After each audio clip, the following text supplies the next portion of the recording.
Quand on parle de développement personnel, il y a une question qui revient très fréquemment. C'est comment développer la confiance en soi. Est-ce que tu aurais des petites astuces? Absolument, c'est une de mes grandes spécialités. Moi, j'étais quelqu'un qui vraiment manquait totalement de confiance en moi. J'étais le genre de personne, quand j'allais chez quelqu'un, j'avais les mains moites, mais à un point, tu as dû serrer la main comme ça. Et si c'est le cas, quelqu'un qui écoute comme ça, bon, j'étais cette personne. Réellement, je me tenais la main dans la poche et à un moment, j'allais bonjour, et puis avant, je manquais de confiance en moi, parce que toute ma vie, mon père était quelqu'un de violent, donc j'ai été, à l'âge de 3 ans, il m'a mis au violon, et j'étais frappé à chaque fois que je faisais une faute. Et j'étais traité d'imbécile et de bon à rien, etc., toute la journée. Bref, il a fait de son mieux. Il a vécu une éducation encore plus difficile en Italie, etc. Et il est décédé dans un accident de la route quand j'avais 14 ans. Donc des choses pas faciles. Et donc j'avais un grand manque de confiance en moi. J'étais constamment me dire, je suis pas assez intelligent, pas ceci, cela. Parce que j'étais souvent rabaissé. Donc c'est pas de ma faute en quelque sorte. Je devais l'accepter ça. Et souvent les gens, déjà ils doivent accepter, c'est pas de leur faute. Ils ont été conditionnés comme ça. Parce qu'on leur a dit encore une fois, t'es pas assez, t'es jamais assez. Donc la première clé pour la confiance en soi, c'est en fait se dire qu'on a déjà confiance en soi. Et ce que je veux dire par là, c'est qu'on peut démontrer, je peux garantir que n'importe quelle personne qui dit avoir manque de confiance en lui, il a confiance en lui dans un autre domaine. Ouais. En fait, il n'y a pas confiance dans ce truc. Et c'est souvent quand il doit sortir de sa zone de confort, lancer un projet, ou il doit sortir avec quelqu'un, et là, il est en dehors de sa zone de confort, il n'a pas l'habitude de le faire. Et donc souvent, il dit, j'ai pas confiance en moi. Mais en fait, je lui dis, ok, mais parle-moi de ton travail. Ah bon, mon travail, pas de problème, j'ai confiance. Parce que je suis artiste, et ça, je me balade. Donc, tu as confiance en toi. C'est juste que dans ce domaine particulier, tu n'as pas confiance en toi parce que tu es dans l'inconfort. Donc, non moins un chat, c'est tu as confiance en toi, mais c'est nouveau pour toi. On va changer les mots. C'est nouveau pour toi et tu es en dehors de ta zone de confort, donc ça te rend un petit peu inconfortable. Est-ce que tu as manque de confiance en toi ou c'est inconfortable? Donc déjà, on fait un pas. Ce qui est inconfortable, on peut le changer. Mais manquer de confiance en soi, c'est égal de dire on a une identité, on ne peut pas la changer. Ouais.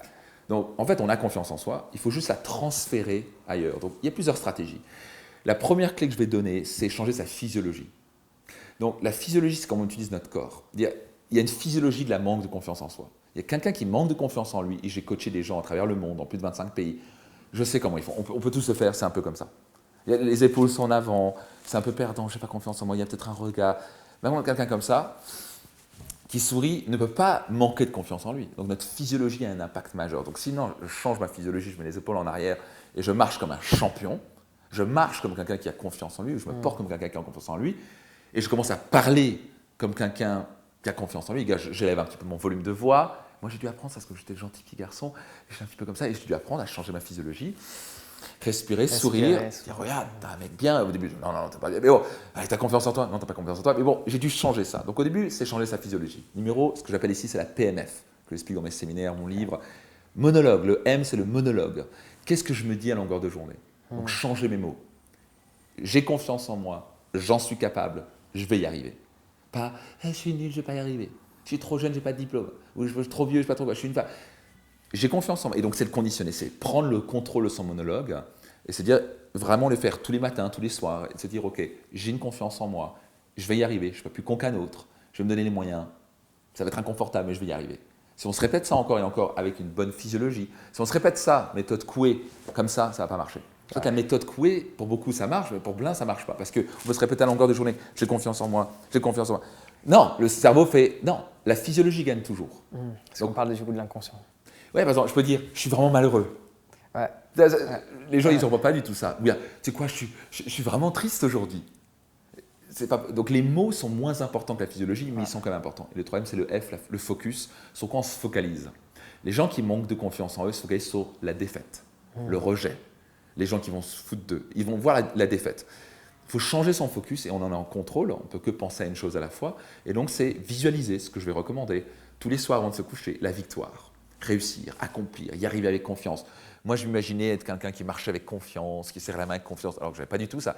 Mais je me suis conditionné et mon cerveau commence à croire ça. Donc, avec la physiologie, le monologue et le focus, on conditionne. Il faut le répéter, ce n'est pas juste une fois. Il faut le répéter encore et encore, jusqu'à ce que ça devienne un nouvel automatisme. Une fois qu'on fait ça, on a confiance en soi. Et après, à la fin, bizarrement, pour construire sa confiance en soi, c'est aussi prendre des actions inconfortables, ce qui nous renvoie un feedback en disant j'en étais capable. Ouais. Donc c'est aussi parfois, je vais dire, en sortant de sa zone de confort, qu'on développe sa confiance en soi. Donc à un moment, il faut passer à l'action. Mais donc cette PMF, physiologie, monologue, focus va aider, mais à un moment, il faut y aller, quoi. Et cette petite victoire, ça nous renvoie un message, je suis capable. Et donc on est parti sur une spirale vertueuse. Très intéressant.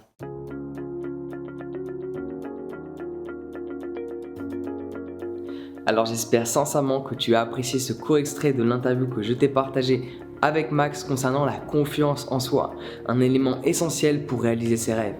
Si tu n'as pas confiance en toi, comment veux-tu accepter d'être confronté à tous ces challenges? Tu vas baisser les bras. Quand tu as confiance en toi, quoi qu'il se passe, peu importe les difficultés, peu importe à quel point c'est compliqué, tu vas te relever en permanence. Par ce fait, si cela peut t'aider, je t'offre un guide sur la confiance en soi pour que tu connaisses les bases et que tu boostes cette confiance qui est déjà en toi.